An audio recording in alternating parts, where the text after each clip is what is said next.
மலைதரும் மரத்தை சுற்றி 27 நட்சத்திரத்துக்கு உண்டான மரங்களையும் வச்சுருக்கிறோம். எந்தெந்த நட்சத்திரத்துக்கு என்னென்ன மரம் அப்படிங்கிறது 27 நட்சத்திரத்துக்கு உண்டான மரம் வச்சுருக்கிறோம்.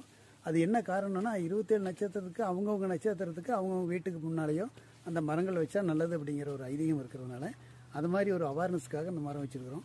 இது கோயில்லையும் வைக்கலாம், கோயிலையும் வச்சு அதை பராமரிக்கலாம். அதனால் 27 நட்சத்திரங்கள் உள்ளவங்க ஒவ்வொரு நட்சத்திரத்துக்கு அது மாதிரி இருக்குது. இந்த 27 நட்சத்திர மரத்தை சுற்றி வந்தாலே அந்த 27 கிரகத்தை சுற்றி வந்ததுக்கு நிகரம் அப்படிங்கிற மாதிரி சொல்கிறாங்க. அதனால் இந்த 27 நட்சத்திரத்தை சுற்றி வந்து அதை வணங்கினாலே நம்ம ஒரு நல்ல ஒரு புண்ணியம் கிடைக்கும் அப்படின்னு சொல்கிறாங்க. அதனால் இந்த மாதிரி மரம் வச்சுருக்கோம்.